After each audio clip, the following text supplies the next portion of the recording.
नमस्कार मंडळी, तुम्हा सर्वांचं आसूस किचन मराठीमध्ये मनपूर्वक स्वागत. आज आपण बनवणार आहोत मशरूम मसाला व त्यासोबत बटर नान. मी या पद्धतीने मशरूम मसाला बनवते. तुम्ही एकदा नक्की बनवून ट्राय करा.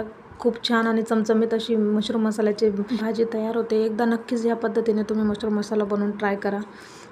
तर मशरूम मसाला बनवण्यासाठी सर्वात आधी मशरूम चांगलं स्वच्छ, कुठल्याही पीठ असेल तुमच्याकडे ते पीठ लावून मस्त रब करून त्याला स्वच्छ धुवून घ्या, जेणेकरून त्यांची वरची जी ब्लॅक स्किन असते ती निघून जाते. आणि रब केल्यानंतर स्वच्छ 2 ते 3 पाण्याने आपल्याला पाण्यामध्ये ते मशरूम धुवून घ्यायचे. त्यानंतर आपण धुवून त्याला साईडला ठेवूया आणि त्यानंतर बारीक लांब लांब एक कांदा चिरून त्याला तेलमध्ये फ्राय करून घेऊया गोल्डन ब्राऊन होईपर्यंत. त्यानंतर त्याच तेलमध्ये मशरूमही फ्राय करून घेऊया. मशरूम फ्राय होत आहे तोपर्यंत आपण नान बनवण्यासाठी आपण मैद्याचे कणिक मळून घेऊया. कणिक मळण्यासाठी मी 2 वाटी मैदा घेतला आहे. त्यात 3 चम्मच दही टाकलं आहे आणि 1 चम्मचलाही कमी असं बेकिंग पावडर टाकलं आहे आणि बेकिंग सोडाही टाकला आहे अर्धा चम्मच. त्यानंतर त्यात थोडी साखर टाकायची आहे चिमूटभर. त्यानंतर 1 ते 1.5 चम्मच तेल टाकायचं आहे आणि दूध टाकून मस्त मिक्स करून गोळा तयार करून घ्यायचा आहे.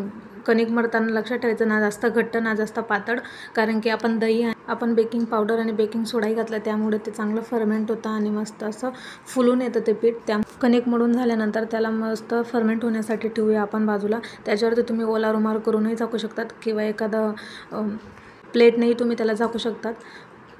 ते फर्मेंट होतं आहे तोपर्यंत आपण मशरूम जे फ्राय केले होते आणि कांदा फ्राय केला होता त्याला एका बाउलमध्ये घेऊन त्यात मसाले टाकूया, सुके मसाले. त्यात मी धना पावडर, जिरा पावडर आणि लाल मिरची पावडर थोडं टाकलं आहे आणि अद्रक लसणाची पेस्ट आणि थोडी कोथिंबीर आणि 2 चम्मच दही टाकून त्याला मस्त मिक्स करून साईडला ठेवूया. आणि आता आपण भाजी करण्यासाठी एक पॅन घेऊया. पॅनमध्ये 2 चम्मच तेल टाकलं आहे. एक बटरचा तुकडा टाकला आहे. ते चांगलं गरम झाल्यावर त्यात जिरं टाकलं आहे आणि जे खडे मसाले घेतले होते ते खडे मसाले टाकलेले आहेत मी. खडे मसाल्यांमध्ये मी घेतला आहे 1 तेजपत्ता, 2 इलायची, 2 लवंग, 2 काळी मिरी आणि 1 स्टार फूल. ते चांगलं फ्राय करून घ्या. फ्राय करून घेतल्यानंतर मी 1 टमाटर आणि 1 कांद्याची पेस्ट करून घेतली, ती त्याच्यात टाकायची. पेस्ट चांगली त्याला मस्त मिक्स करून घ्या. मिक्स करून झाल्यानंतर त्यात सुके मसाले टाकूया. 2 चम्मच मिरची पावडर, 1 चम्मच धना पावडर, चिमूटभर हळद, 1 चम्मच गरम मसाला आणि 1 चम्मच छोले मसाला मी यूज केला आहे. तुमच्याकडे जो अवेलेबल असेल दुसरा तो तुम्ही टाकू शकतात. मसाले टाकून मशरूमला चांगलं फ्राय करून घ्यायचं. त्यानंतर आपण बघूया, जी आपण मैद्याची कणिक मळून फर्मेंट व्हायला ठेवली होती ती घेऊया. त्याचा एक गोळा तयार करायचा आहे. त्याला मस्त छान लांब त्याला नानचा शेप द्यायचा आहे. त्यावर आपण काळी तीळ आणि कोथिंबीर टाकून भाजून परत लाटून घेऊया. ना जास्त जाड ना जास्त बारीक. मागच्या साईडला त्याला पाणी लावून तव्यावरती शेकून घेऊया.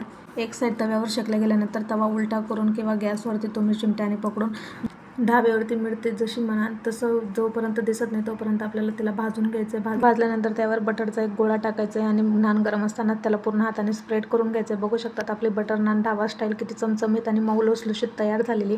आता आपण बघूया आपली भाजी रेडी झाली. भाजीला किती छान तरी आलेली आहे आणि तेल सुटलं आहे. बघू शकतात. भाजीला चांगलं मिक्स करून घ्या. भाजी मिक्स झाल्यानंतर त्यात 1 चम्मच बटरचा तुकडा टाकायचा. तुम्ही जर माझ्या चॅनलवर नवीन असाल तर माझ्या चॅनलला लाईक आणि शेअर आणि सबस्क्राईब करा. अशाच नवनवीन रेसिपी बघण्यासाठी आसूस किचन मराठीला फॉलो करा. Okay, bye.